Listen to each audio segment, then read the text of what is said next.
trying to understand some of the needs of the industry and so on, and support its development.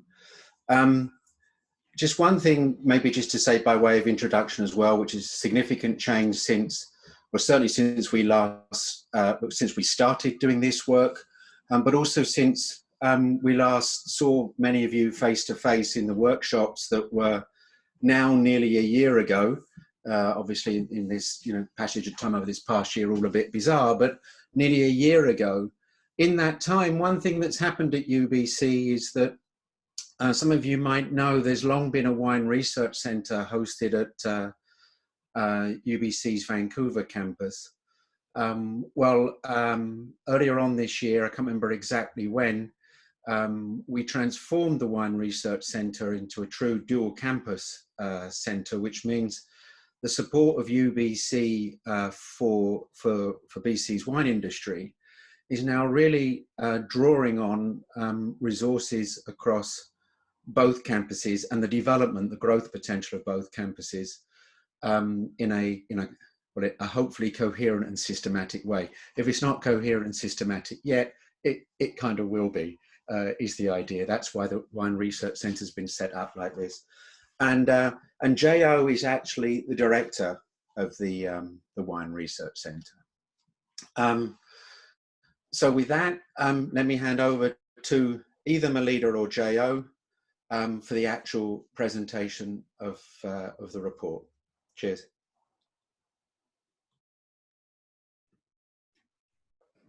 Good morning, everyone. You want to say a few words first, Jo? No, you go first. Okay. I'll share my screen.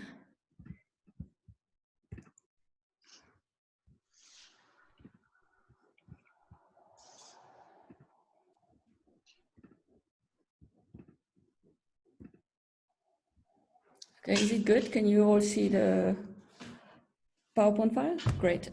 So good morning again. We are going to talk about the report that you all should have received, hopefully.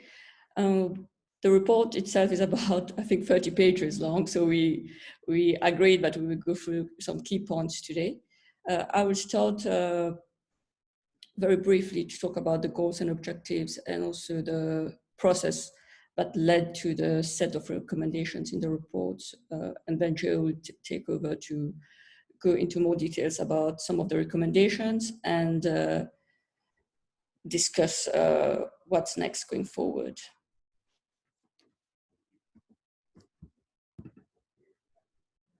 So very early on, to begin with, we discussed with the BC Wine Grape Council to determine the parameters to facilitate discussions. So we were asked to facilitate some discussions that would support decision-making around R&D investments. So some of the goals are mentioned here. The first one is to identify and rank the R&D priorities, to prepare for the next 5-year funding cycle, to establish workable interim funding cycles. The objectives were to increase active industry participation in the R&D process, to engage all stakeholders in the R&D process, and to ensure a vibrant and nimble R&D process that is responsive to industry needs. So just to share with you what we started with when we engaged with the BC Wine Grape Council and started to work on developing a process to deliver on some of these.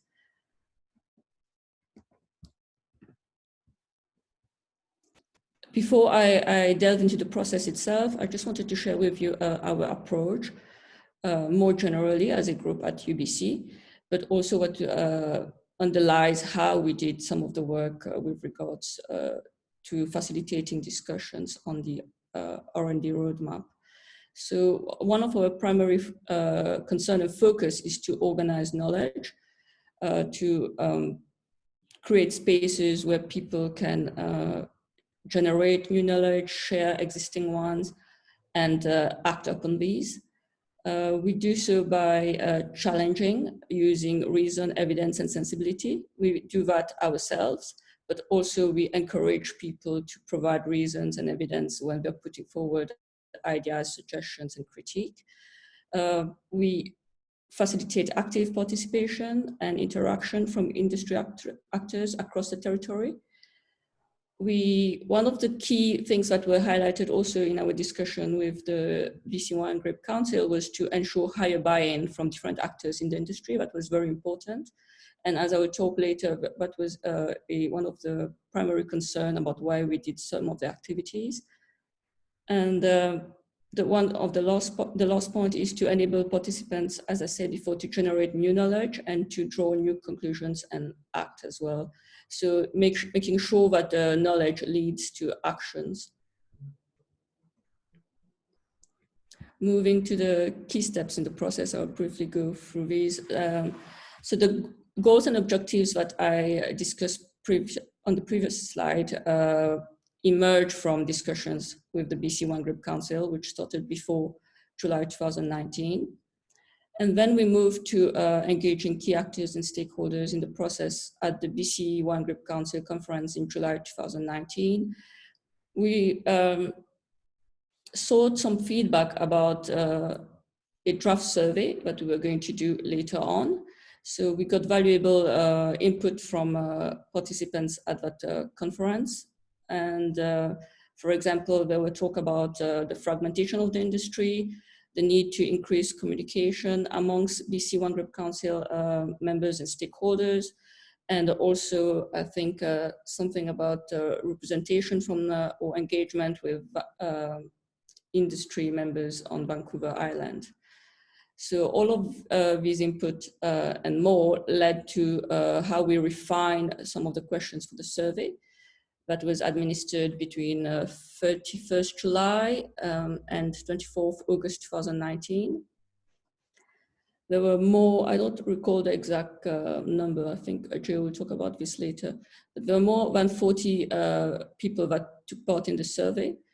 And the findings from that survey were presented at a half-day session in August 2019, where we talk about some of the key findings. The next step was then to share an initial draft and engage face-to-face with the BC1 Grape Council and members and other stakeholders at a series of workshops. To that effect, we hosted 2 workshops in December 2019, one in Penticton and the other one in Osoyoos, which were followed by a similar workshop in February 2020 in Langley. We had over 30 participants taking part across the workshops. Again, the rich discussion from these workshops led to further findings and refinement. I have to say that during those workshops, we tried to really focus the industry's attention on some key themes that Joe will discuss more about. So we shared a revised draft of the initial report with the BC1 Grape Council in May 2020. And then the idea was perhaps to do another survey, but with the pandemic and everything that happened, I think these were not possible. So in October 2020, we were asked to present a final report and with recommended actions. And this is a report that you have received. So there are 21 recommendations in the report, grouped under the following areas: new research and sharing information, ways to share knowledge and technology, R&D focal points, collaboration, governance, quality. Before I hand over to Joe, I have to say that throughout this process, I think one thing that stood out clearly, but there was consistency through what we heard throughout. So starting with what we heard in July 2019 to February 2020, some of the key issues were being brought up again and again, and perhaps with some further deepening and refinement. I will now hand over to Joe to go through some of the recommendations with you, and he will also come back to the objectives and goals that I presented at the beginning. Thank you. I should also say that there will be time later on for further discussion and questions if you have any. Thank you, Malida. I'm going to do the same. I'm going to share my screen. Okay. Do you have it on your screen? Yeah? Good. Okay. And this is where we are. So there are a lot of recommendations, and I'm going not to comment them so much, actually. I'm going to provide you with overall comments about the experience, the feedback, the reactions from the wine industry. As Malida explained before, you know, we have been through during the process, which was actually a kind of a long-lasting process, more than a year and a half, you know, time to deep into, let's say, exchanges and connections with the wine industry. Also, before starting, I wanted to underline the fact that these are not our recommendations. These are the recommendations, you know, coming from you, from the wine industry, okay? As I said, I will provide you some comments, which doesn't mean that I will bring answers, you know, to some questions and things like that. I'm going to maybe share with you some reflection based on this experience, our experience here and in other places around the world, in other wine regions. So here are the 21, right? Splitted, as Malida said, you know, into new research and sharing information, ways to share knowledge and technology, R&D, collaboration, governance, quality. What I'm going to do in the power presentation now is I'm going to go slide by slide. Firstly, with for each topic, stopping or zooming on, for instance, new research and sharing information on the 3 recommendations. So I will let you, let's say 20, 25 seconds to read them.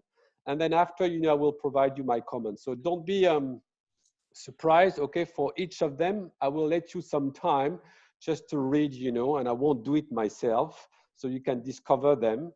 And then after, I will share, you know, some reflection about it.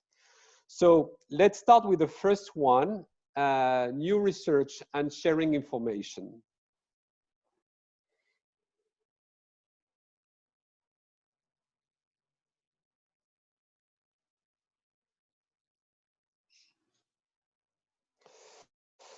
So different reflection here. Among things that were often mentioned, let's say, which is often the case, people, and when I say people, I mean the wine industry, I mean the participants at the workshops, tend to refer regularly to other wine region around the world. You know, sometimes you have an example, you know, in Southern Hemisphere, sometime from Europe, sometime from everywhere. So I think I'm not always very comfortable with the idea and the notion of benchmark, but I think in the case of BC, it is important to have some, not to identify benchmark for what they are, but to make sure that actually the entire industry is looking after 1 or 2 or 3 well-identified wine region around the world that they can try not to copy, you know, but to get inspiration from, you know.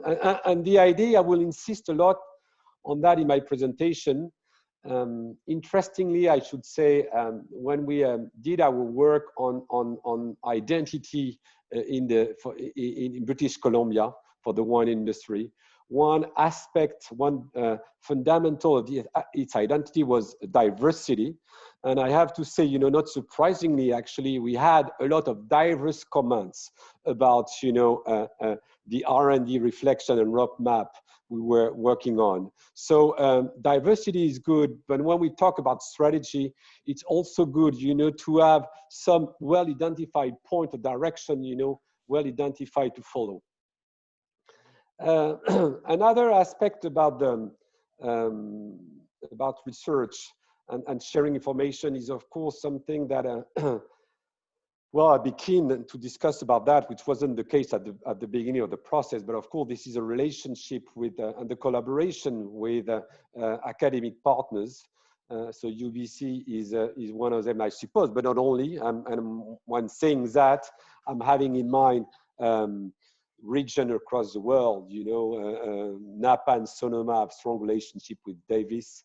Adelaide, South Australia have strong relationship with the University of Adelaide, Bordeaux with ISVV, etc., etc. So it is obvious, and now more than ever, that the One Research Center has moved to the Okanagan, even if it keeps activities in Vancouver to presumably tied up more, let's say, collaboration, you know, interaction between the academic world and the provincial one. So not only UBC and the industry. And another question that came across our mind very frequently as well is about the readiness of the BC1 and Grape industry for specific choices. Again, one consequence of this diversity is that opinions trust in things, you know, may vary quite a lot actually. And I know this is sort of an ongoing question, you know, in the Valley about, you know, not radical choices, you know, but, you know, going for one direction implies, of course, indirectly, you know, to abandon other things, you know, different things. So the question of choices, and of course, behind the idea of choices, there is a question on the idea of strategic choices, is something which is, of course, very important. And we have to make sure that the conditions are here in order for everyone to feel and to be comfortable, you know, with making these choices. And also another interesting aspect to me, and again, it came from the diversity and actually the variety of opinions, but it is true that the industry is from some part conscious of underperforming in some aspects. Although everyone is keen and agree on the fact that the BC wine industry is definitely on the move, you know, and improving, and has improved a lot in the last years. But there are still, you know, some rooms for and some, you know, for improving the performance.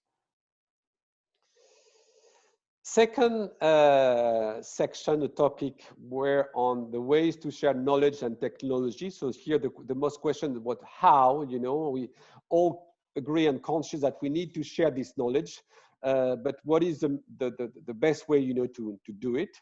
So I let you a few seconds in order to read the recommendation.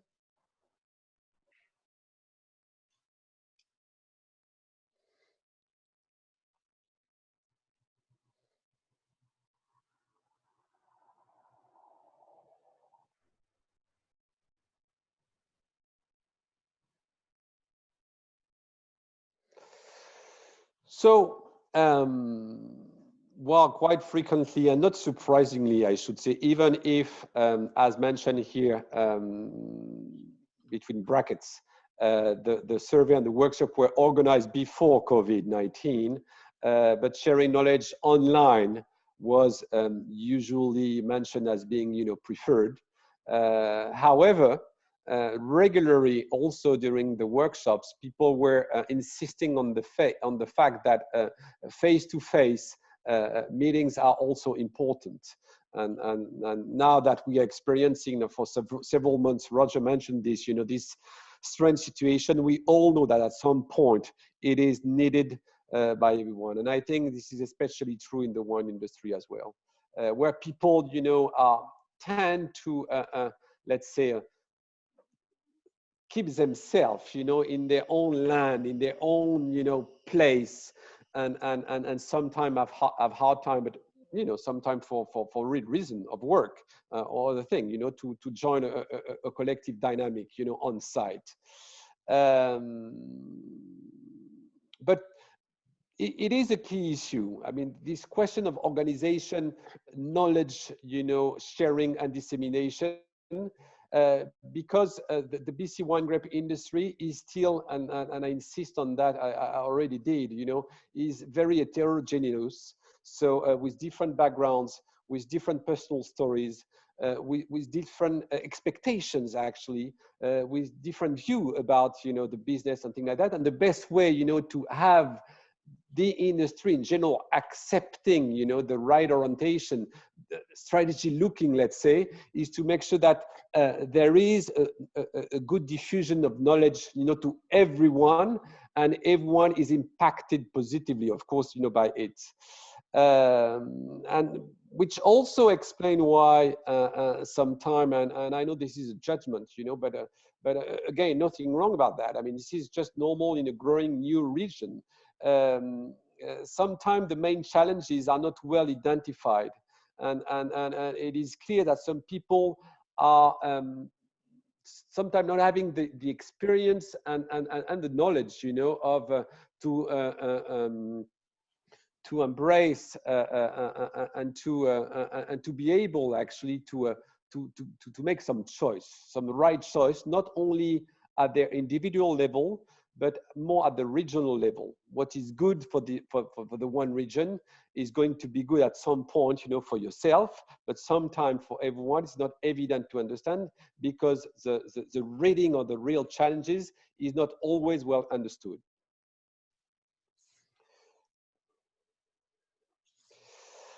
On research and development, there are, I've split it, I mean, this section into 2 slides. So here's the first one.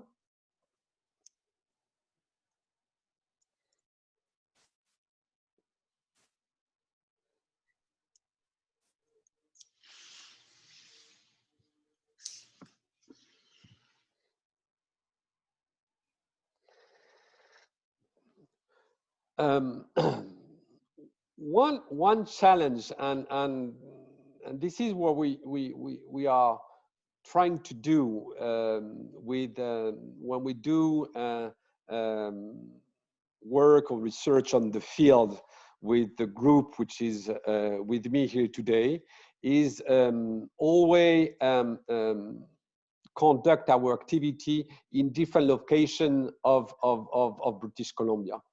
Why? Because, as I said, you know, the wine industry is often, you know, for different reasons, again, objective very often, you know, hard to move across the region, okay? So I think this is important to have that in mind and to consider in all the reflection that British Columbia is a wide territory with a lot of differences across region. And of course, you know, in terms of research and development, what is needed here might be different to what is needed elsewhere. And that has to be taken into consideration, because what we are talking about at the end of the day, and in that sort of reflection, is about to make sure that everyone, you know, is comfortable with decision taken and in line actually with the priorities and the step to move forward. There is no question that has been discussed many times during the workshops. I know this is a point that the R&D Commission at the BC Wine Grape Council, you know, has strongly in mind regarding sustainability. And sustainability is an issue. I mean, not in BC especially. It is an issue because it is an issue worldwide, and there is no way that BC, you know, can ignore it, you know, or do it, you know, very, you know, smoothly and things like that. No, I mean, it is something, but exactly the same thing, exactly the same sort of comment I was making before.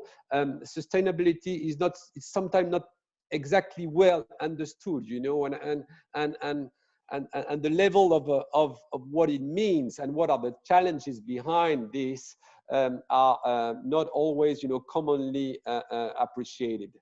But in addition to for the Valley and for BC, you know, entirely, the question and the issue of sustainability is important, not only for the future of the wine industry and its performance, but firstly for the staff of your winery, and interestingly as well during these workshops, but also during previous workshops we had to we organized, you know, for different topic, the purpose, the topic, of human resources, you know, and the conditions of working is something which is often commented.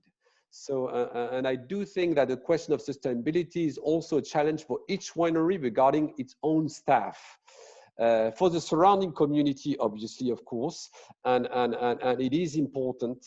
I can tell, you know, speaking from France, you know, from the old Europe, that this question is a huge debate at the moment, is a huge issue, you know, from the community. And if you don't take that into consideration, then we might, you know, wake up one day with a big issue regarding the community, you know, facing some difficulty with that for the consumer, of course, you know, and for the world, as I said, because this is just a global issue. So the question which is always difficult is where to start, you know, and how to start in order to tackle it, you know, properly, and properly, I mean, perfectly adapted, you know, to a BC needs.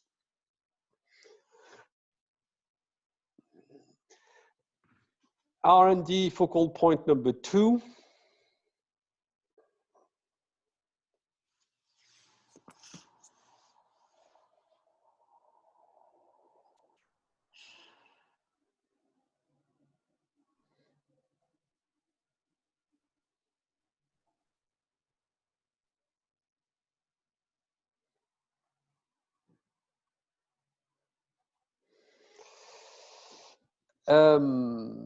Well, no need to say how 2020 has been a terrible year on the wildfire front, not in BC,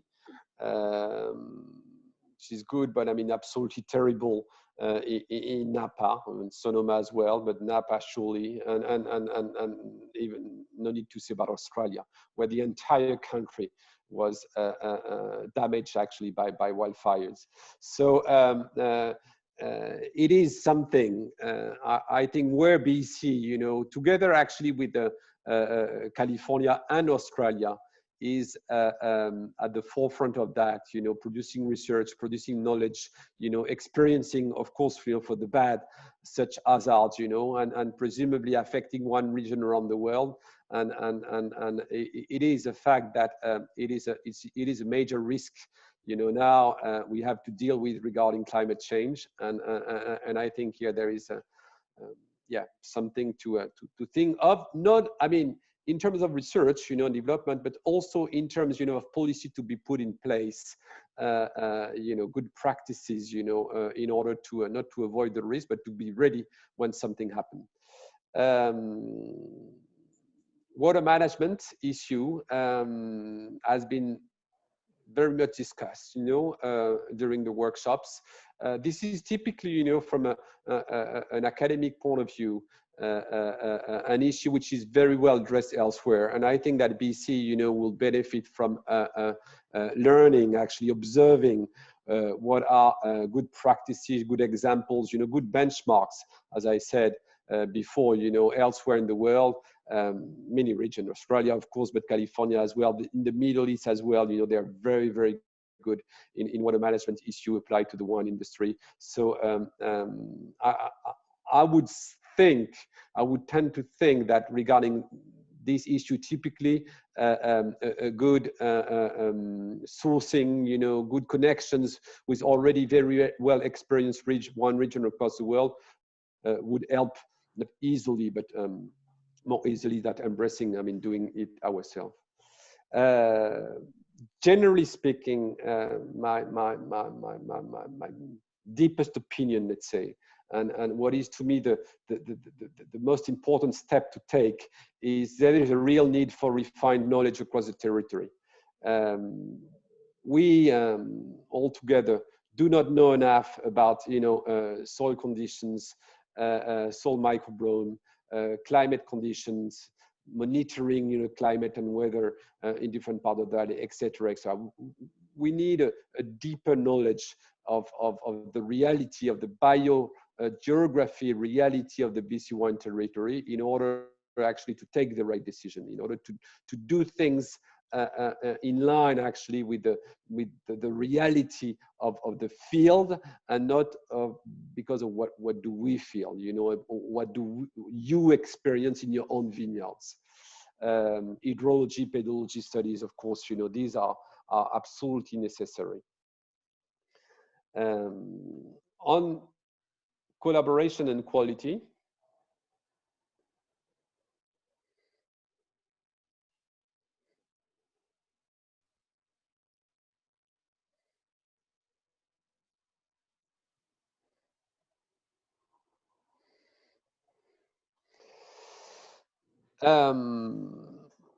well, I know we had some discussion about this with Katie and some of you doing the workshops or during, you know, sort of a, let's say, coffee discussion. I believe it's not that the collaboration is progressing in the territory. When we first, you know, started our work, you know, and launching the Wine Leaders Forum and that sort of things, you know, 7 or 8 years ago, there wasn't that level of collaboration among players or wineries. And there is progress here, no doubt. However, well, it's not however, you know, I have to precise that it's more a mix of organized and small group initiatives, you know, doing that on their own because they are getting along well together. It is, of course, facilitated by digital communications. And it is also, you know, facilitated and accelerating thanks to a younger generation, which is coming in BC, you know, and of course, you know, they tend to favor that sort of communication. One of the questions is how, you know, an organization like the BC Wine Grape Council can contribute, can support, can capitalize actually on these different initiatives. They do exist, again, as I say, they are quite informal, which is good. I mean, there is nothing wrong about that. But again, the question of collaboration is an always need, you know, for one region. So everything you can do in order to favor, to stimulate, to make them, you know, more and more and to diffuse the knowledge of what is being said, you know, is good and positive. Quality, because it is an always concern. Again and again, we had many discussions with participants about, you know, quality standards, and same thing.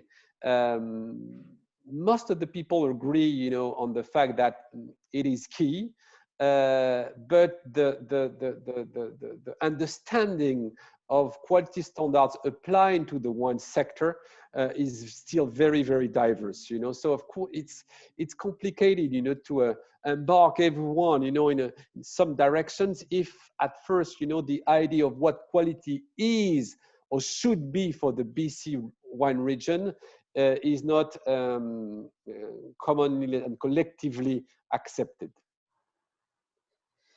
It's easy, let's say, to say, well, I know that I know about quality and I know what I'm doing is good, you know, and it's a good quality. This is another thing, you know, what is good for the entire territory. On governance,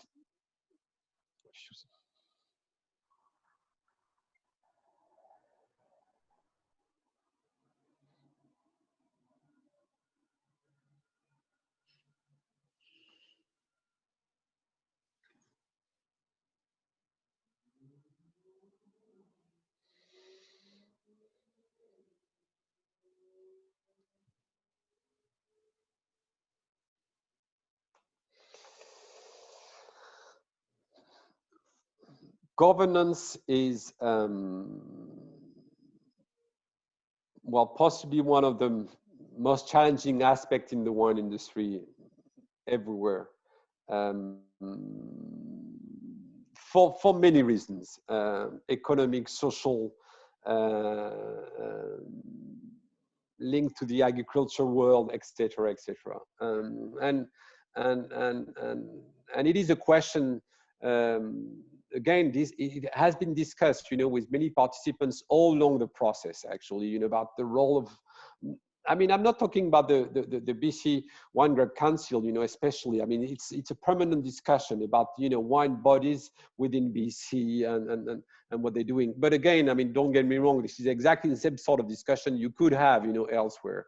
It is true that in the case of British Columbia, it is the wine territory is facing, you know, different sort of challenges and opportunities as well.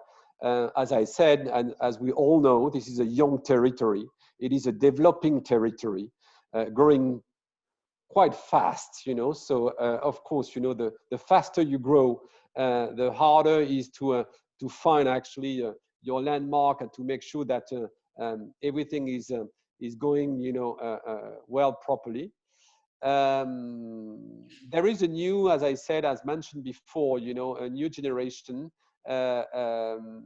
coming in, you know, from different backgrounds, sometimes experiences, you know, elsewhere in the world, and of course, you know, they have an attention on what to expect, you know, from the wine organizations.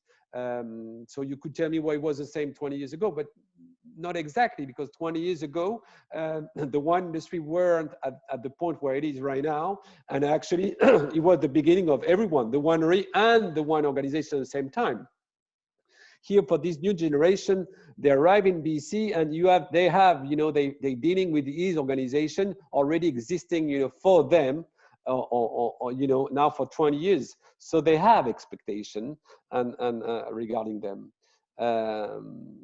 And there were, you know, regularly during the meeting, some questions, some interrogations about, you know, one institution, what, who, how they represent and do things, etc., etc. So these were comments, right? Feedbacks, elements collected, you know, less formally, let's say, you know, from the discussions, with a mix of our observation and experiences in British Columbia. I'm almost done.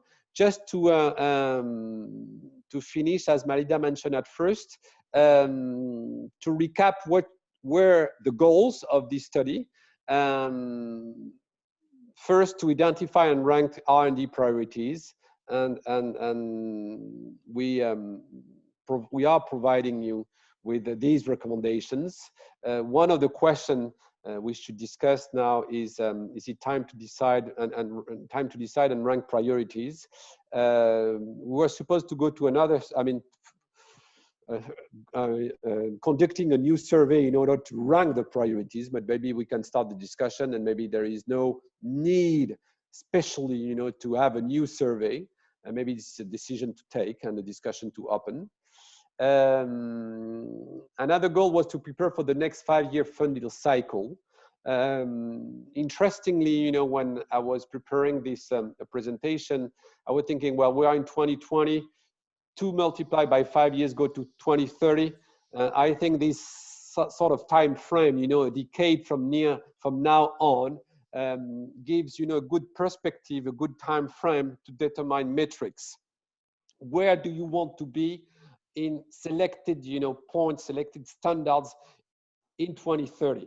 And going for that sort of objectives, you know, and being able actually to diffuse, to disseminate them, and to explain how we're going to reach them. And to establish workable interim funding cycles. I insist on that again and again. The level or the state, let's say, of the development of the BC wine industry, again, considering its young age, considering, you know, its diversity, considering these multiple factors, require that these funding cycles require flexibility in order, you know, to readapt them, maybe, you know, to change them, you know, after a year or so. I made a presentation about the new policy, you know, applied by the CIVB in Bordeaux a year ago from now. And I explained that actually they moved from a what was a fixed, R&D process, for 3 years to something which is much more flexible and adaptable year after year. I think this is it could be an inspiration for BC. And about the objective, to go back to what Malida was presenting, we had 43 participants in the survey and more than 30 participants across the workshop. Well, she already mentioned this. So 1 survey, 4 workshop, 1 conference presentation. Everyone could engage. It was, of course, and that's the idea, and that the way we work, completely free expressions and transparent process. But it's sure that, and I will finish with that, this diversity, I mean, the state of the BC wine industry, where it is at the moment, with a lot of ambition, on the right move, if I can phrase like that, because there is attention there, worldwide regarding what's going on in BC. There is interest for the regional community. There is interest for the wine expert across the globe, about what's going on. Require, specific attention to its development, to its specific needs and to specific understanding of actually each of the wineries, each of the players, in order to make things well. So this is what I mean by requires clear choices, decision-making, communication. And it is, I have to admit that, time-consuming, but I think it's part of what needs to be done in order to ensure the success of the BC wine industry, and in particular, its research and development priorities and development for the future.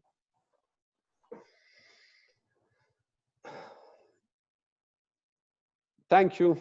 Okay, a bit longer.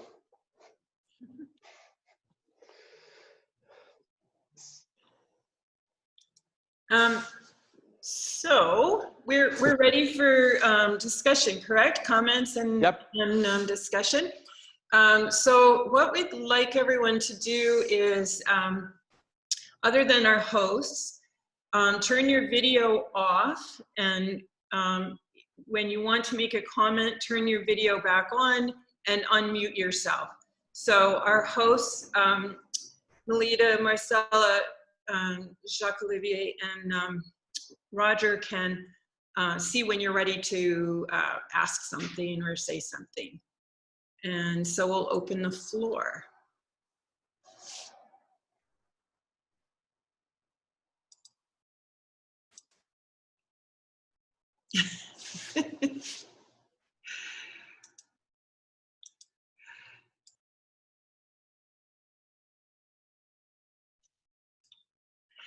I saw that Katie Pease put a couple questions in the chat room. Maybe she'd like to start. Yeah, I'll go ahead and jump in. I was waiting for maybe somebody else to ask some questions. First, I wanted to say thanks to all of you at UBCO for this work. It's really quite interesting for me, having this run in parallel to the development and launch of the SWBC certification program. And really, more than questions, I'd like to just offer that there are so many parallels between the research findings and recommendations that you're making and the SWBC program. We just hosted a workshop a week ago where we had 80 participants from the industry show up, learn more, and a lot of these were younger folks. To your point of this new generation, and unquestionably this new generation is interested in sustainability. They're fired up about this program and just kind of ready to get rolling. So I think in that way, as well as the mention of metrics and benchmarks, a foundation of our program is quantification, and we'll do it around water, we'll do it around soil, and various aspects of social components. And I think one of the things we haven't really set are the strong benchmarks. So I see that there's a lot of opportunity here for, you know, kind of piggybacking on what is being requested from the industry in terms of, you know, quantifying and creating these benchmarks and metrics, and the need to actually do that with our sustainability program. Just another couple thoughts. Just a little over a week ago, there was a sustainability conference held. It's a global conference on sustainability in wine. And, you know, a lot of these same things are coming forward, just kind of on a global scale as well, in terms of this need for benchmarking, which I think you mentioned, Jo, in terms of other programs and regions. As well as the new generation, and really just the focus on the development of industry around sustainability. And it really did come up over and over again, the opportunity for this. You know, SWBC, you know, just has now really been recognized in this standard that we have brought forward. It's a new generation standard. It's applicable on a global scale, and I think we have a lot of opportunity to ground truth it and really tell a story of the BC industry from the sustainability perspective, using these benchmarks and metrics, and really showcasing you know, what this region has to offer, to your point, Jo. So anyway, I'm sorry, that's not really a question. It's just really, I wanted to provide a little bit more information, because we are just really in parallel pretty much with a lot of these next steps and recommendations that you're bringing forward for the entire Wine and Grape Council. And, you know, I think there really is, or not just I think, in terms of the industry is saying from the reception that I'm also receiving, just a lot of opportunity for, you know, using the lens of sustainability and the practices and the principles to frame direction, metrics, benchmarks, etc., in terms of defining the story and the growth of the wine industry here in BC. So I'll just stop there and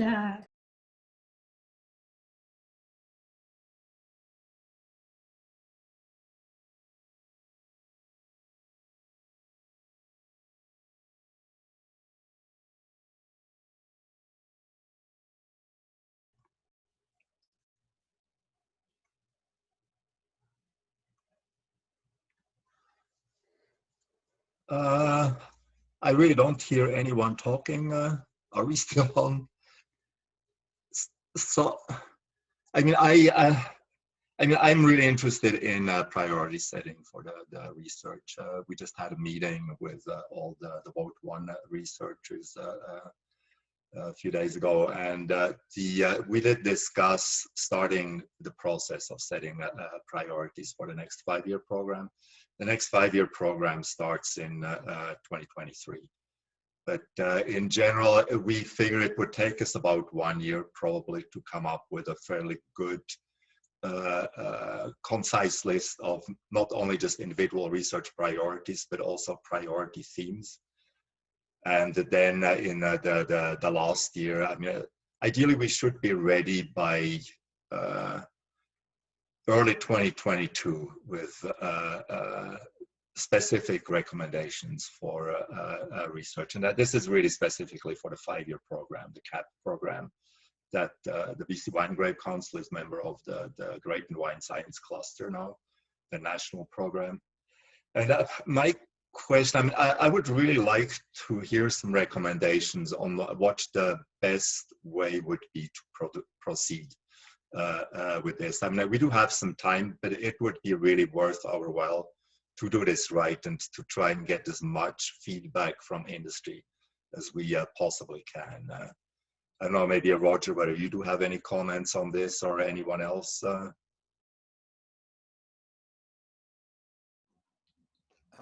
Jo, do you want to go first? I'll let you first and I will react. Thank you very much. Hi, Hans. As you know, And indeed, as Jo has commented in presenting the report, our approach is very much to try and get to where the wineries are. That is, so having, you know, workshops where people can join in and contribute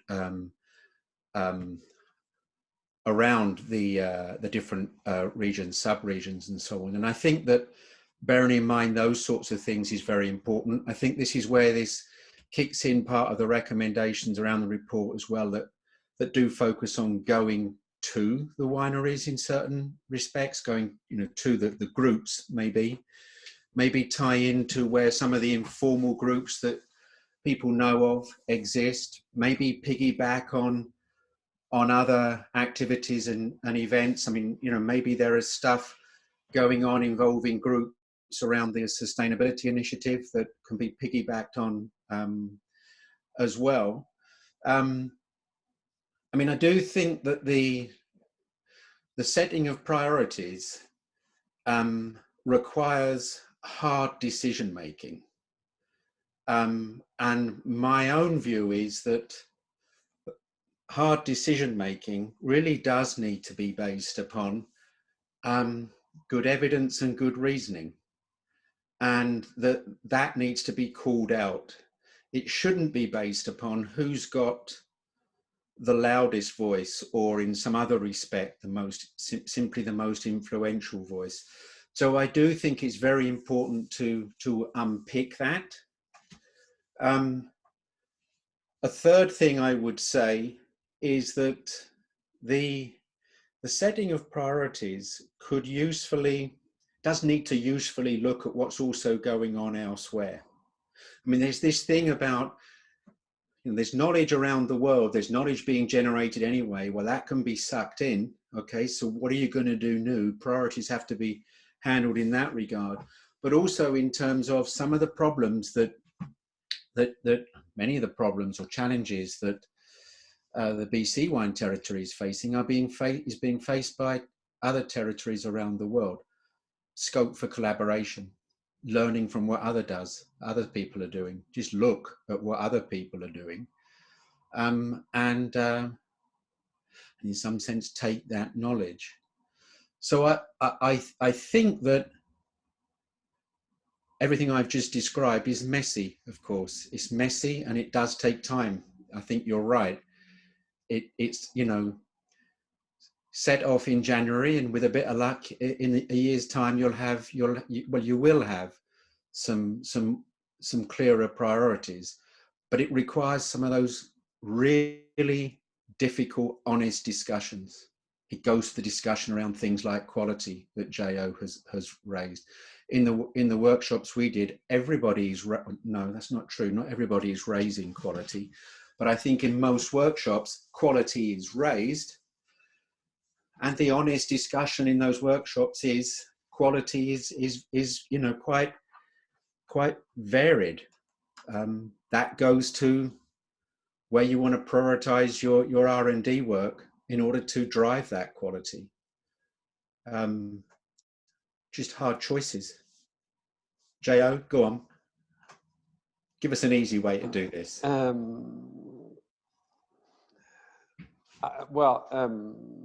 I agree with, I mean, what has been said by Roger in the, it's impossible if it's your, but I know it's not your question, your point, Hans. We can say you should start with that. Because the decision the Commission will take has to be in line with things that we might not be aware of, you know, and different things. So that's not the point. What I want to say, what is very important to me, again, from what we've done, what we observed, sort of collecting the state of the industry, you know, through these discussions, you know, through being with the industry and engaging discussion with them. Decisions are needed to be taken firmly. And this is what I completely join Roger with his comment. You need to take hard decision. hard decision in the meaning, you know, clear one, and of course by saying that, considering actually the what you can do, and considering actually the different challenges the BC1 territory is facing, you'll have to decide to do some and not to take some other decision regarding other aspects, you know, of the situation. But more importantly, and this is where actually I would, let's say, invest some resources with all what it means. You know, I'm not especially money, but definitely time, engagement, implication, would be to spend some time in order to make sure that you're going to explain and you're going, you know, to go and see the people and share with them the reason why you're taking that decision. This is very, very important. I think for me, for us, the situation of the BC1 territory, one of its main challenges, again, it's the diversity. These people actually, it's not a very, I mean, frankly speaking, it's not a big one region, we all know that. But in spite of this quite limited size, it has, you know, so many different opinions, so many people, you know, considering and viewing the wine industry in a different view. And I think one key role of the BC Wine Grape Council in its research and development decision orientation is also to make sure that they are completely well understood by everyone, but not for themselves, for the benefit of the entire industry, for the benefit of the entire BC wine industry. Again, the territory is a combination of individuals, you know, businessmen, enthusiastic about it, you know, personal project, and it requires now more than ever, considering the stage of development where the wine industry is, to make sure that a good, strong knowledge is well diffused, accepted, and understood by everyone. So on your question, unfortunately, I won't be able to tell you which one, and that's not the purpose, but I would go, you know, rather, and I know by saying that this is more what you've done in the past, based on discussion we had, you know, together with Casey and things like that, which is completely understandable, you know, trying to do this and this and a bit of this and this, you know, because it is a fast developing territory, you know, there are questions, there are interrogation challenges you're merging, but I think that right now it requires first, you know, yeah, hard decision, but overall very well presented and explained with all what it means in terms of times, in terms of going there on site and I'm saying, okay, and explaining this. I think to me, this is absolutely key.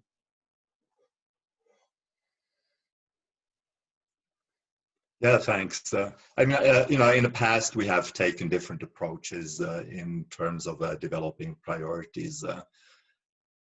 One that I think we've done more than once was sort of propose a list of research topics that the R&D committee thought were a priority and then have industry rank them.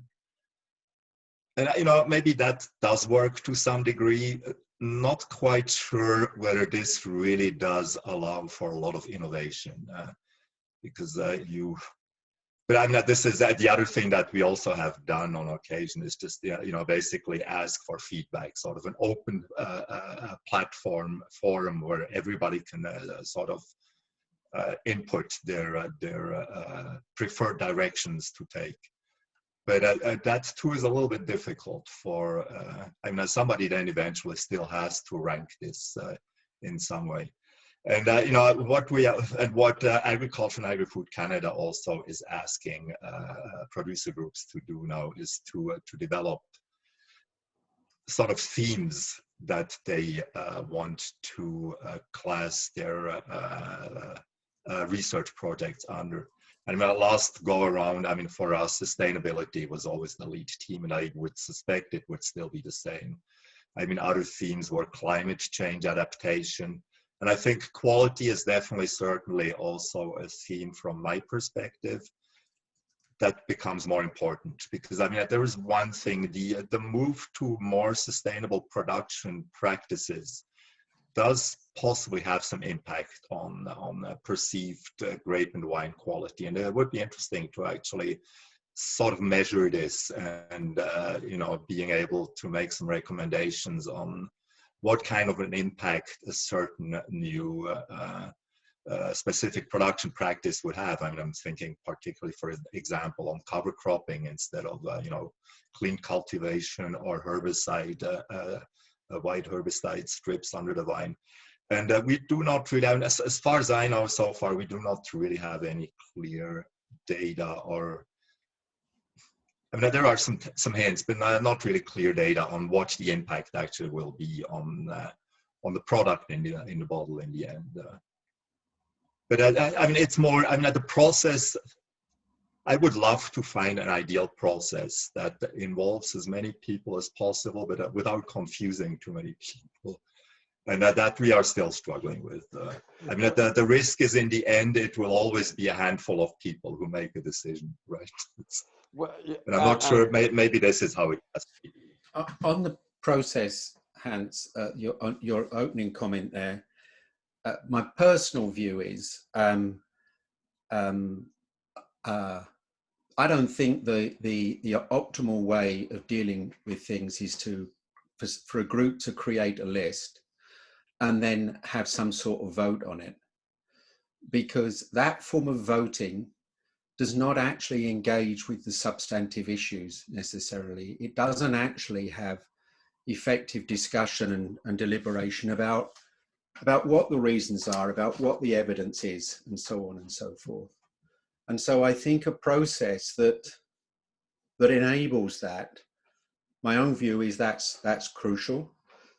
I'm not sure that it's the sort of process that's often favoured in many areas at the moment, but I think it's the process that will give the best and optimal outcomes. And what it also means in the end, of course, is accountability, in the sense that there are reasons and there is evidence and decisions to be made, and that can be fully discussed, and then you know, they do have to be made somewhere and kind of get on with it, and people are accountable for that. But I think boldly going going forward in that way is crucial. I think that, well, I mean, first of all, most of the wine regions are, you know, equally struggling with the question of going for the right R&D process, you know, which is well accepted by everyone. It goes back to a permanent, you know, issue which is faced by the wine industry. It's fragmentation. So, you know, the more fragmented the industry is, the harder it is, you know, to first to consult everyone and to make sure that everyone is comfortable with the decision taken. But the question of the decision taken is also the responsibility, you know, and let's say the leadership of, at some point, the wine organization. And this is what I was saying before. I honestly think that this is because of what we've done, but the capacity actually to let everyone express themselves through this process regarding what should be, you know, the R&D priorities and orientation is good. It's good not because of what we've done. Again, it's good, you know, because the consultation has been done and everyone was there, and there are different ways of considering, you know, the figures we were sharing with you about 40 some participants at the survey and more than 30 at the different workshops, you know, which is, let's say, 70 participants. Of course, you know, some were both at the survey, you know, I mean, participating in the survey and also at the workshop. But let's say it does represent, you know, let's say a quarter of the BC wine industry, you know, and maybe if we are very optimistic, close to a third, which is a lot when you think about it. You know, I don't know any one region in the world taking R&D decision based actually on the feedback of almost a third of its industry. So, and again, if it is so, it is also because, and this is where there is a limit, because again, considering the backgrounds, considering actually expectations, considering how comfortable people are to share, to express their view on the industry, and accepting sometimes their own limits about it, mean that at some point, you, I mean, the BC1 Grape Council has to take the decision. But again, very importantly, the question is not to take it as simple it might look. You know, what is way much harder, but key is to make sure that you're going to explain, you're going to take time to share, to diffuse, to communicate about the reason why this R&D priority has been set up and why it is good for the entire region, the entire territory. This is where it's important. And I agree, it is a bit time consuming, but it's worth to spend the money on that or resources on that, because considering the stage of development of the BC1 territory at the moment, I mean, this is on the long run a very good investment. The industry need that. So can I, Kate and I were talking before we started, and sort of tossing around how this new, this new acceptance of technology can help us in the R&D committee, because, you know, it's always been a challenge to get people together, to set a meeting date where you have, you know, enough people that it's meaningful, and it's a very busy industry, so it just doesn't happen. So at the start of COVID, Christopher Mark started a forum for people in the wine industry to get together and discuss how to navigate these times.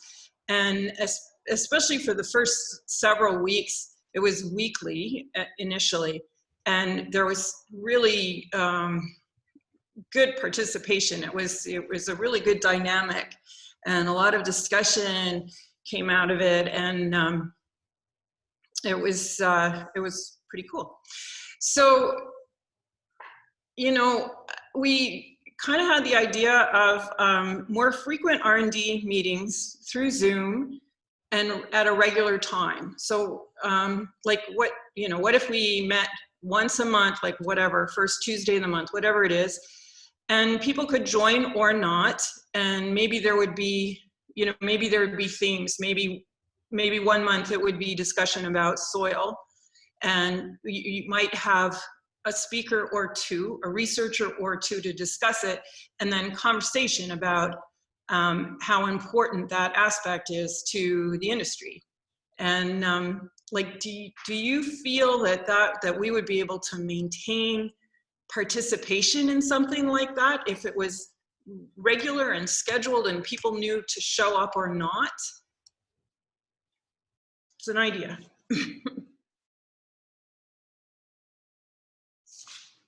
Who are you asking? Well, any of you, because I think that you have experience in these kinds of engagements. I go? Yeah, why not? No, go, sure. Go on. No, sorry, because I was like you. I thought it was a question, Cathy, that you were asking more to the industry and not for us. So let me share my reaction to your point, and maybe, and actually I like to hear, I saw, you know, some of you that we know, you know, maybe they could express themselves about that. Well, to me, the answer is yes. I mean, you have no other choice. You have to. It's the question of collaborating won't come naturally if there are not, you know, a space for expression. So you may face low participations at someone at first or whatever, but I think, you know, install sort of these regular meetings, you know, and you know, engaging discussion, offering actually the industry the opportunity to, is something to me which is clear and that you should do. One of the key question, not the key, one of the question is, because of course we are facing some sort of interrogation as well in our process, is the question of the right rhythm. You know, you mentioned every month. Maybe it's too much. I mean, the question of educating the industry entirely, you know, of getting used to that sort of process, you know, being comfortable with participating, expressing themselves, you know, voicing. This requires a bit of time and a bit of you know, good feeling actually to. So it cannot be too insistent. Let's say monthly seems to me a lot, but again, I don't know. But it is the questions of every 2 or 1 month. It is a very important question. The right format and the right periodicity is key. But I like to okay. Can I just add on that first that I think also I think doing this sort of thing it's vital to get to that point for sure. So why not start? And I think J.O.'s pointing to being careful just how to start, but also as an aspect of that care. I think it would be important to try and personally find a core group who really want to engage in this, and from them encourage others and bring along others and so on. So kind of be deliberate in trying to build and shape that enthusiasm from a core group. And I think that core group, you know, it's a bit like saying, you know, J.O.'s referred to some of the informal groupings that are happening. Well, those informal groupings that certainly we've heard of, they're sharing knowledge together. What interests them? Go to some of those groups. What interests them? What would they like to have by way of topics? Get them involved, maybe, or try to get them involved and build that enthusiasm. But J.O.'s right. What do other people on this Zoom think is the real question.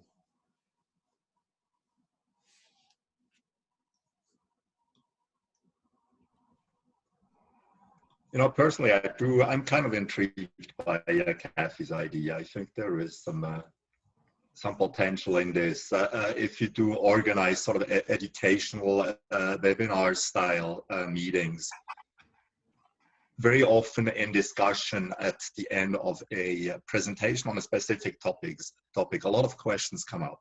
And these questions are often what can guide future research. I mean, that is certainly one way of getting feedback from a broader industry group.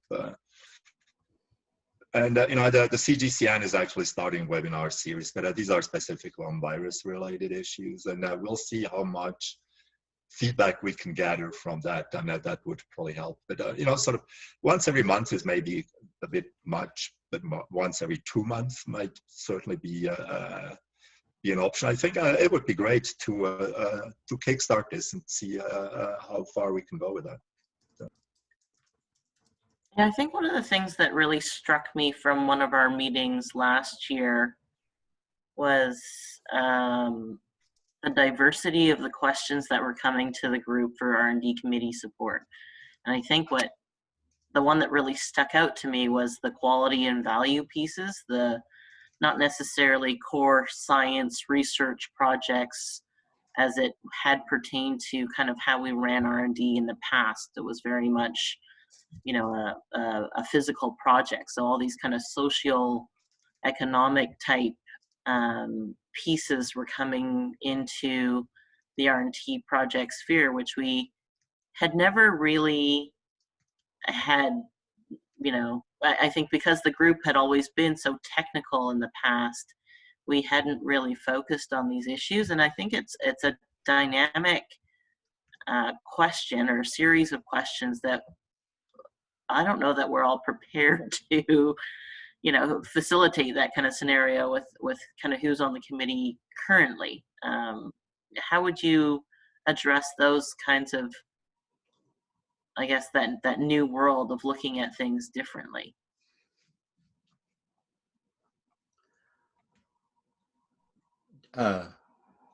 Think about who raised those things at the actual from the industry, who raised or engaged in those things, and have a conversation with them about what the topics might be at such workshops and so on, for example.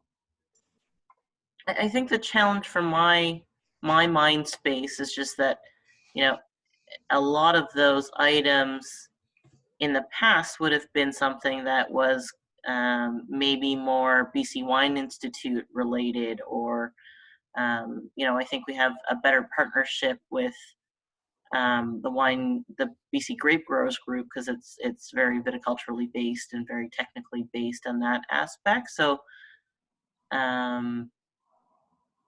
yeah, it would be somehow bringing the groups together to use the funding appropriately and engaging in those other sectors that we never had as strong a relationship with in the past. Does that sound appropriate, Kathy?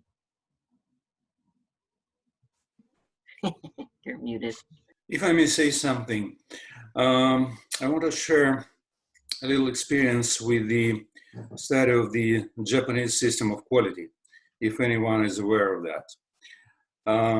It used to be developed in the 70s when Japan was struggling with the quality, and the Yamaha pianos were extremely bad, and Japanese electronic was almost non-existent after the war.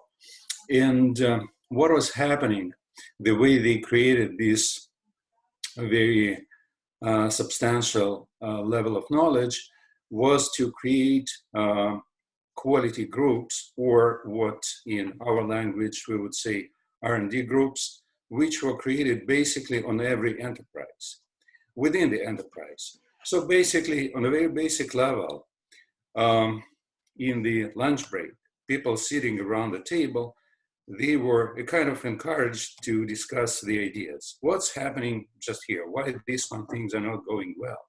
And what do we have to decide, and how to make things better?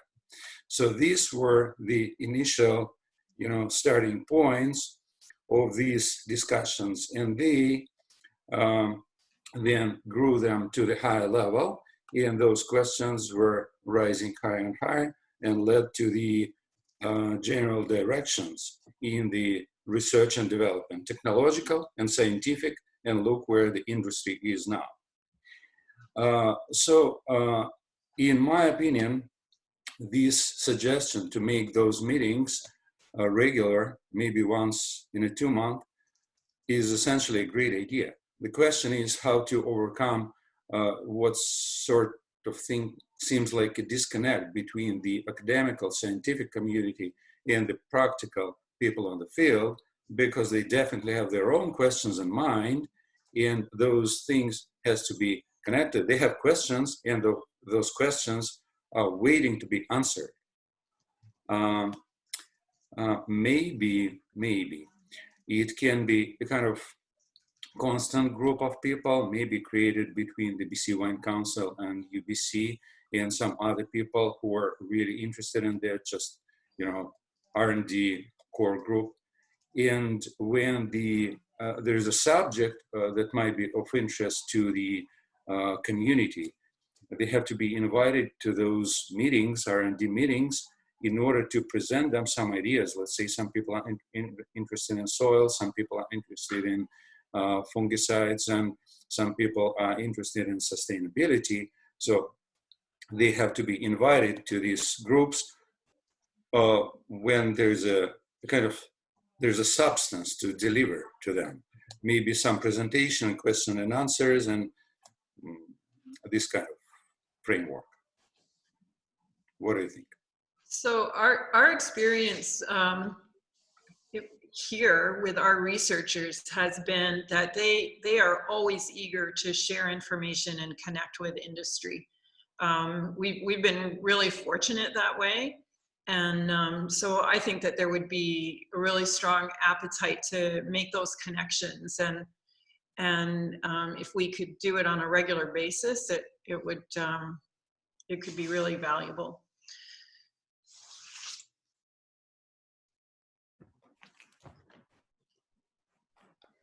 I have a few reflections, I guess, hearing what everyone has said, that I would like to share. I think communication and engaging with different industry participants is a theme that's prominent and is coming up again and again. And I think a more organized approach might be required, in the sense that the report, let's say, provide a set of themes as a basis that you can agree or disagree upon, you know, whether it's about wildfire, water management, etc. So you could start to have an initial discussion about this. But I'm not sure one group could tackle all of the themes, whatever they might be. You know, I think you really need to go seek people who have particular interest, perhaps in one or two themes, to have different groups. One group on one theme, another group on a second theme, third theme, fourth theme, whatever.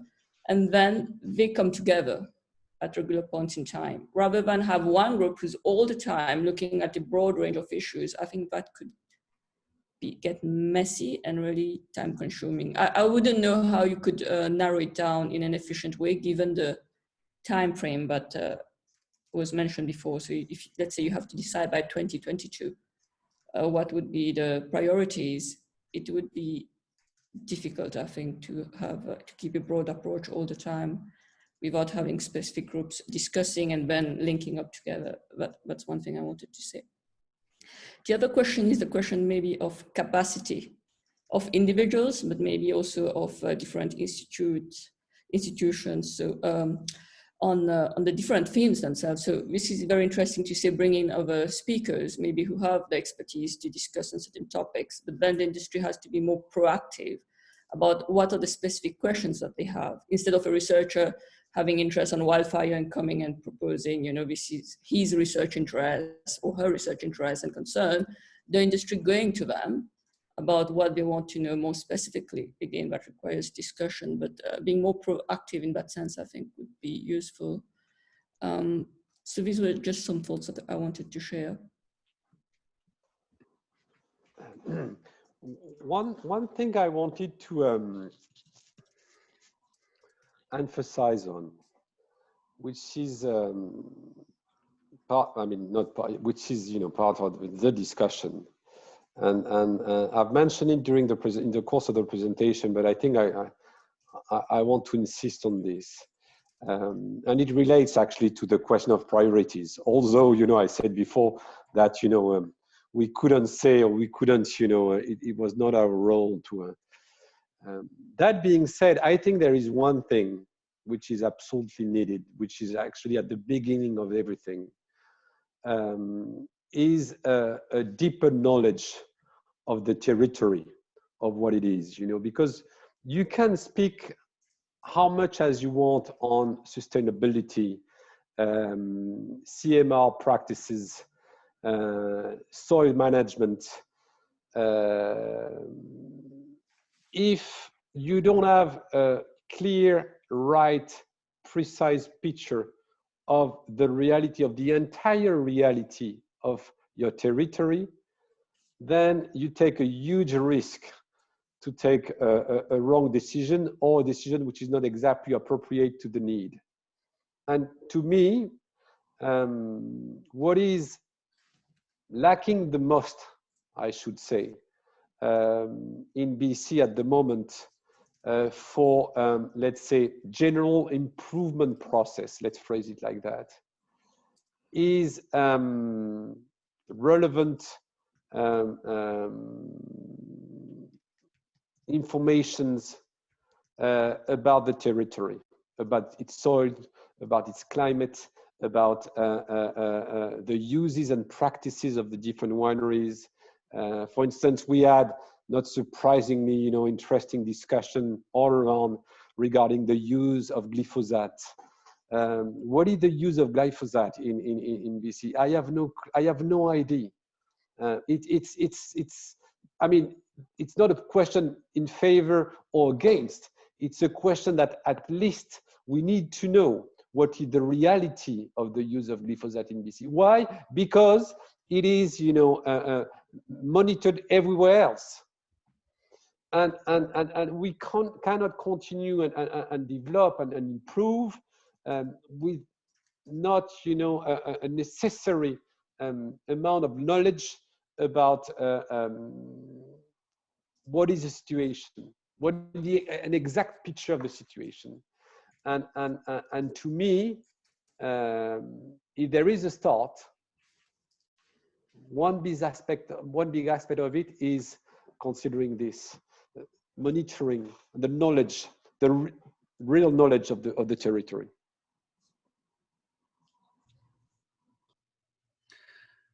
Thank you, Jo. You hit on something that I'm very interested in, being on the island here, and there's been a lot of talk of the territory, of the different regions, and what we experience on the island is very different than I think what other regions do. But if you want to get to what is happening in all of BC, I think we need to be part of the conversation. I know we may only represent perhaps 10% or 15% of the grape growing region, but you know, none of the baseline information takes into account any of the islands. And so from a research perspective, don't we want to know what the broad scale looks like? My real interest here is more of a large governance thing that I'd like to discuss with Kathy later, having sat on the Wine Island Growers Association here, and now as a member of the WEAC committee, I recognize that there's some challenges for us to get under the tent, but I'd like to, you know, see if there's some way to do that. But yeah, as a means to have a broad picture, I think we need to have all the regions represented. Thank you. So Hans, maybe you can elaborate on Pat Bowen's GIS mapping project, because I think that is a framework for collecting the kind of data that Jo is talking about. And that's been going on for some time. Pat's retiring this year, but if something like this is a major priority, then I think that it behooves the Wine Grape Council to specifically seek out and finance someone to continue that work. Yeah, and I mean, Pat has done a bit of mapping on Vancouver Island already, and also in the Lower Mainland and in other outlying areas. I mean, it's not just Vancouver Island. I mean, the Lower Mainland, Kamloops area, Creston area, and sort of the West Kootenays. These are all areas that are sort of in a process of growing. I mean, right now, a fairly small wine sector that mostly services the local community, but I think with some potential, and that many of these areas do have quite a few things in common. I mean, definitely Vancouver Island and the Lower Mainland have very similar climatic and degree day environment in common. Some of the other areas on mainland BC, like more the northern areas or the areas in the Kootenays, they do have a bit of a different set of issues, primarily relating to winter hardiness and early maturing varieties. But we have in the past, ever since the inception of the Wine Grape Council, we have tried many times to reach out to island growers to get some feedback, and I think we need to find a way to make this more solid. It has often ended up in just very incidental type of feedback, and it would be great if we could make this on a more at the more organized level, you know, have you guys, even if you're not members of the Wine Grape Council, but participate in some of these efforts. That would be, from my perspective at least, very welcome. But how to go about that, I think to some degree, we would need some feedback from you.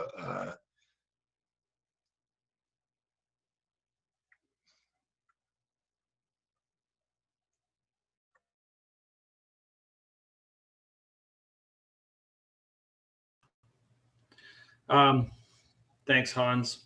Yeah, I'm not entirely sure. I'm looking for some help as well. Our membership has taken a hit this year just because of COVID. I don't know.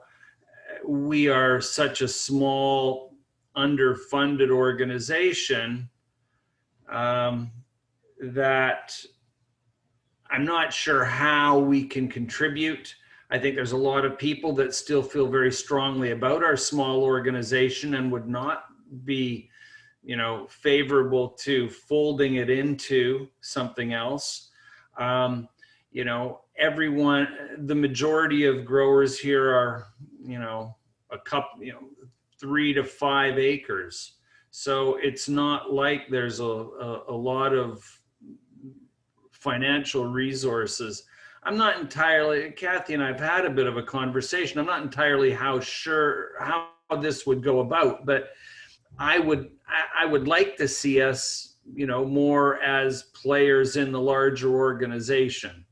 But it's a lot of outreach to the members here and the other wineries. And there are, you know, a lot of old grievances that I don't think have healed for some people just because they're, you know, bitter. I don't know. But there are enough new players that I think that some of those, you know, some of that history wouldn't be as big an issue.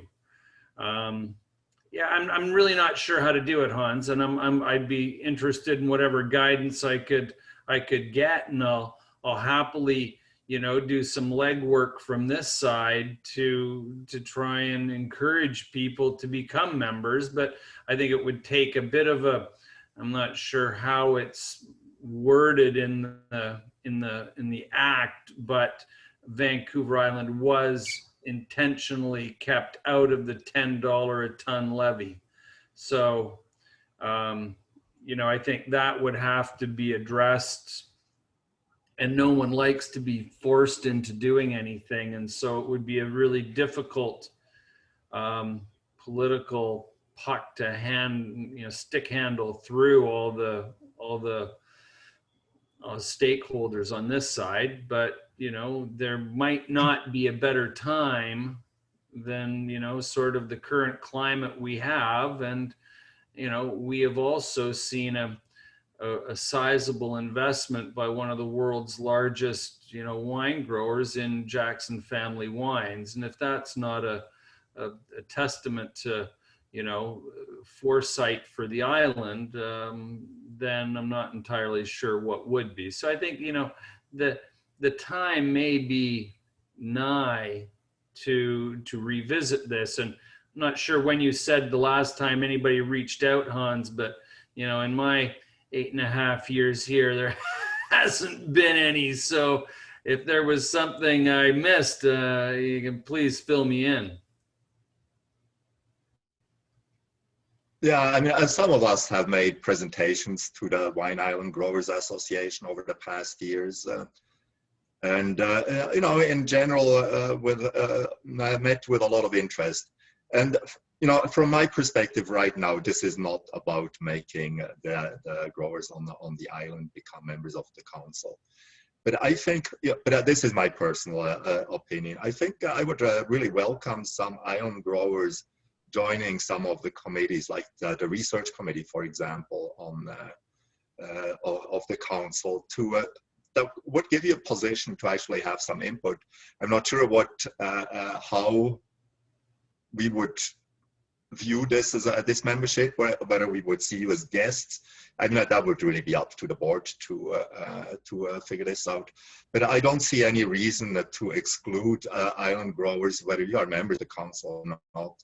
For me personally, is not all that material, frankly, because you are members of the same industry, and you have many things in common with other regions in, especially the Lower Mainland. And I don't know how much of a relationship you do have with the organization in the Lower Mainland, but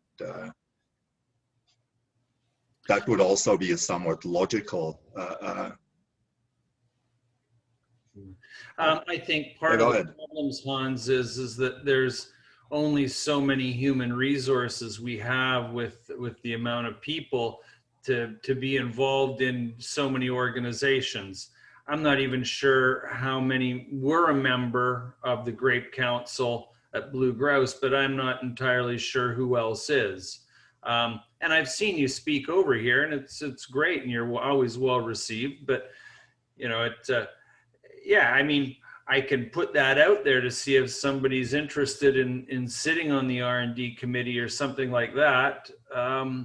You know, it's often for small wineries, as everybody knows, a matter of committing the time and the energy to it.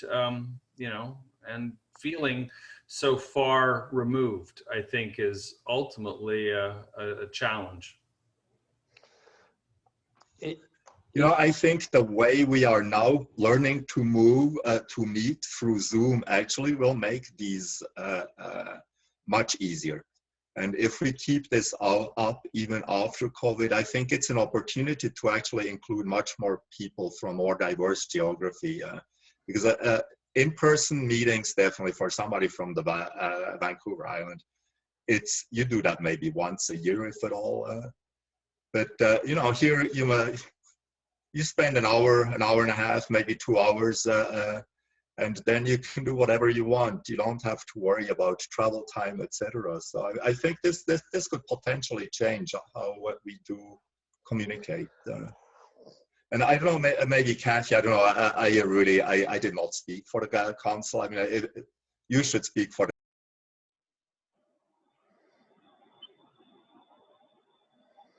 In terms of whether we would be open to having island guest membership, is that the question? Yeah, that's the question. Yeah, well, from my perspective, I think it's a great idea, but we can formally discuss it at a board meeting. There are certain privileges that come with being a member in good standing. So, you know, I guess we would have to look at that. But I know that the board is very interested in having island participation. So, and the R&D committee itself is a voluntary committee. It's, you know, really anyone within the industry who has an interest in R&D is encouraged to come. The invite list is very long, and when traditionally we were holding the meetings at the research station in Summerland, and you know, we would have a fairly full room, but it also included researchers and representatives of the institutions, and you know, there's a really dynamic exchange of ideas, and I really think that this format is an opportunity to pick that up again and be a lot more inclusive, because, as you say, it eliminates the travel time. I mean, we have difficulty organizing meetings just because of the travel from, you know, Lake Country or Oliver, you know, and we're past that as a society, right? You know, it's time to use some new technology. So for sure, the R&D committee could include people who are not necessarily members in good standing. They wouldn't be allowed to vote on specific issues, but in terms of giving input, for sure. That was kind of wishy-washy. I think if I but may, I mean, you bring up a good point with all the researchers that used to be members of the committee, and I think it would be really worthwhile to pursue this again. You know, all the researchers who receive funding from us at present would definitely be welcome on the committee as ongoing committee membership. But it's the same thing there. I mean, they don't really have a vote on issues that touch budget or other things, but that doesn't really matter. I mean, the voting is a minimal thing, but it is for me, it's a platform where you can exchange ideas, and not just within industry, but also between industry and the research community, and that would be critical to get that back. And you know, from that perspective, whether somebody is a member of the council or not, I think it is, from my perspective, it's more important that they're a member of the industry, be it the research sector or the grape and wine sector. It doesn't really matter. If I may ask on the subject of funding, is everyone aware of the amazing opportunity to have the government funding for the research and development program called SRAD, SRAD? That allows to give funding to basically individual projects rather than centralized. It still can be guided through the committee because the body of knowledge comes from the committee, and potentially directions better go from the committee in order to get the industry the entire directions. But the funding itself is available. It's just a matter of, you know, putting it all together and presenting it to the people who are doing this job on the field or even in the academical community. Everyone is aware of that? Program called SRAD. Can you repeat what this program is called? I did not quite get that. I will type this. It's You're talking the SRED program, right? yes, SRED program. Yes, I think the industry is aware of it. We actually send a letter out each year with our levy payment reminder, because a portion of that levy payment can be claimed on a SRED application. So Kate sends out a letter informing people each year. I'm not sure how much impact it has, but I'm sure some. Do you guys want one day to have a sort of a presentation from the professionals in this field so they will explain better? Let's see, maybe I will be participating, and some other people will explain better how the program works.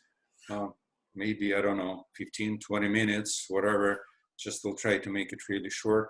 And for the better understanding, because it is really simple, not in terms of the research. Research are difficult, and this is a big part of job, but from the access of this money, well, there are some technical difficulties, but actually it is pretty straightforward. And it is a brilliant program, actually. Do you want to have this kind of presentation arranged one day?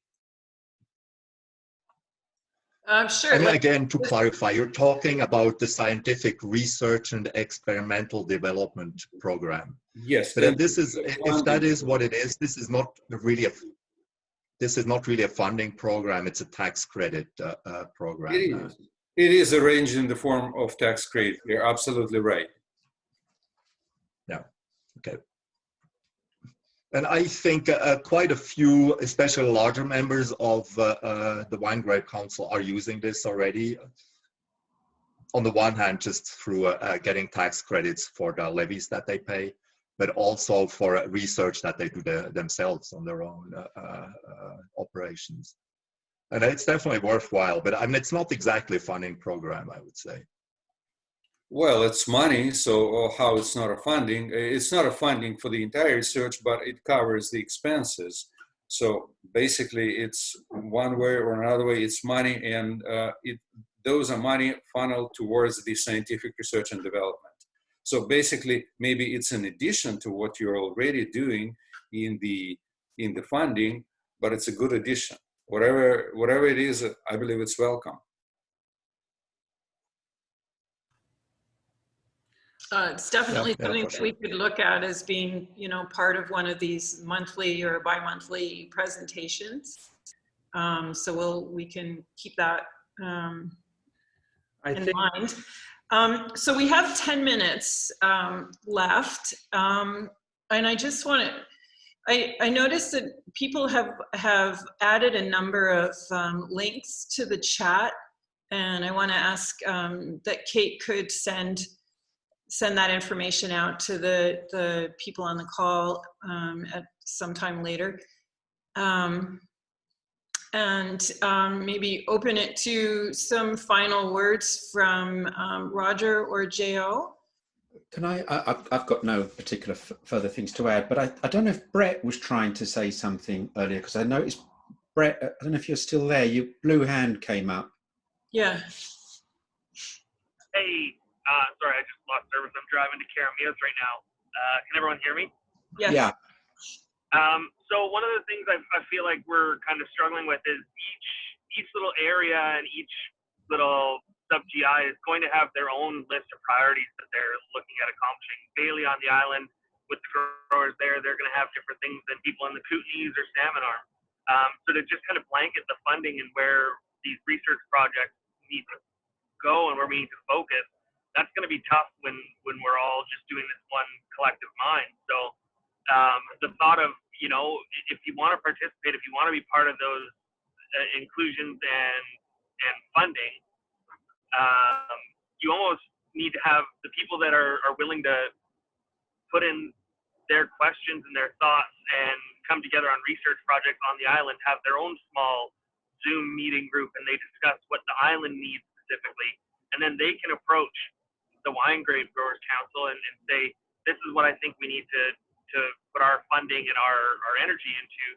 And then that's a proposal that can be approved or denied. And each group or each area should almost have its own small meeting like that. If you get people that are trying to do research on black sage bench, for instance, that doesn't apply to someone in Coston, well, the whole budget of this funding should have to be approved based on individual projects, not a blanket regional statement. So I don't know if that's something that works, to have smaller groups that meet, come up with proposals, and then bring them to an R&D meeting like this. And that's where you can kind of decide where the finances go from there. But I know that just creates more little micro territories and micro groups all fighting for different things. And I'm not sure if that's going to make it harder or easier, but at least that way everyone's kind of heard. If you get the people that are concerned in your area together and make a formal proposal to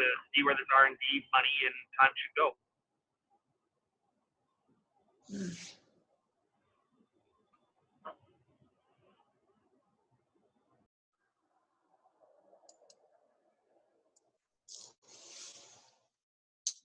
Yeah, that's a good point, Brett. I think that would be a way to approach it, especially for the island. But you know, also for some of these other areas that Hans has mentioned. Sort of a funnel. Yeah, the priorities are going to be different. The issues that need to be researched and things that need to be developed will be different in all these different areas. So for us to say this is what we need research on in the South Okanagan, that doesn't apply to Bailey or anyone else on the island or in the Fraser Valley. And I think kind of the people that want to see this funding and see this help from this group, they need to participate. It's not like a sit on your heels and wait for someone to throw money at you. And for people to show up to these meetings, like you said, the invite list is huge, and there's 20 of us, 24 of us on here. Like that shows who's willing to put their hat in the ring. So if there's one representative from each area that kind of hosts these meetings in their little region and then brings it to these meetings, maybe that's the way that we find what each region needs and how much they need.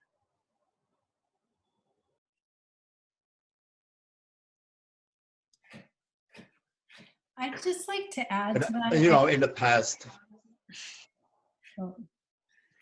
Just Go quickly, ahead. Hans, I think that it's actually just a nice both and. I mean, I really feel to J.O.'s point, and you know, the topic that comes up a lot is just having a base knowledge of the regions, let's say, and then, you know, moving from that down into kind of the micro regions, if you will. I just want to offer, I guess, I don't think that those need to be mutually exclusive, or we have to decide an either or. Maybe putting together the picture from the smaller regions up to this sort of higher level understanding that we're working from or looking at is a way to really address the both and, because the Wine Grape Council really does have the regional BC mandate, which is a lot of ground to cover, as well as these micro communities and climates that really have their very specific needs as well. Which is where I think if each micro region really has point. its own group and one representative that comes to the Wine Grape Council with, this is what our region needs, that just kind of, we're not taking the Wine Grape Council out of it. They're still going to be the head of the castle, but these micro regions can figure out what they need on their own and bring it to meetings like this and say, this is what we're looking for in this region, and then it can be broken down specifically that way. Just a thought.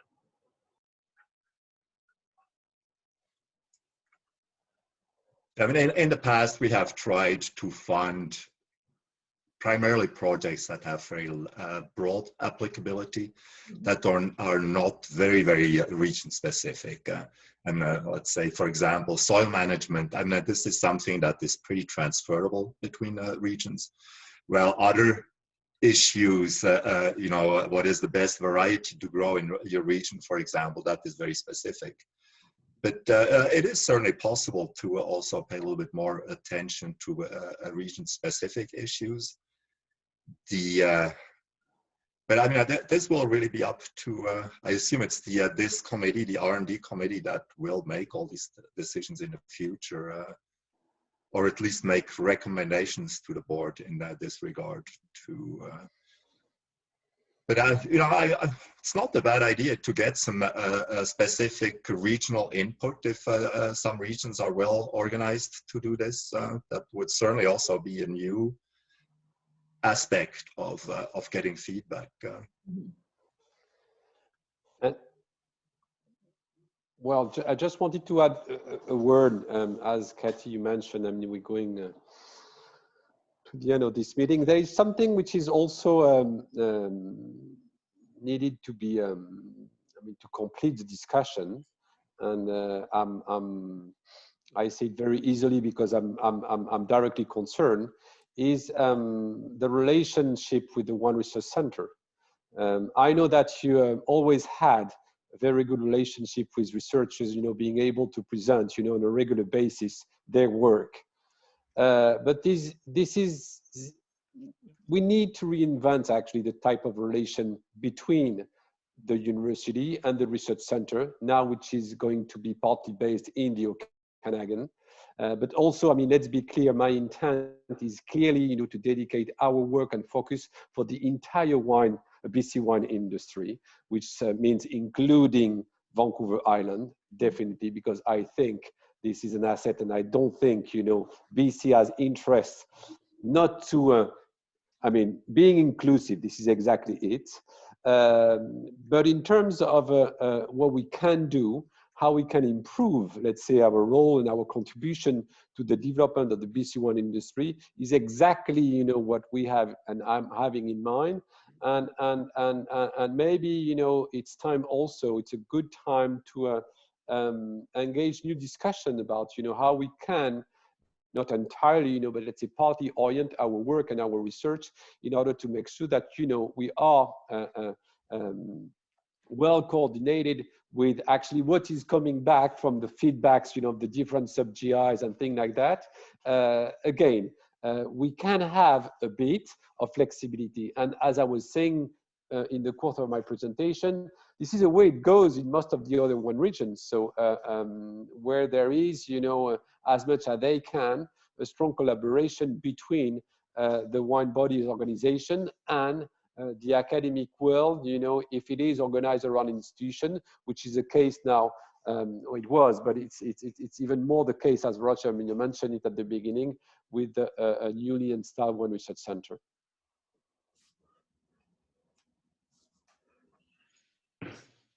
Thanks, Jo. I'm going to wrap it up. I want to thank the whole group for attending, and I want to thank the UBCO group for all of the work that you've done. I might mention that the work that you've done was free of cost to the Wine Grape Council, and that we truly appreciate that, because we try to keep as much of the money as we can for the programs and research that we launch. And so we really, really appreciate that you've put in so much effort to help us tangibly move forward with what the industry is looking for. Kate is recording this. I'm not sure, but I think that we can probably put this on our website. Our website's been in the last year.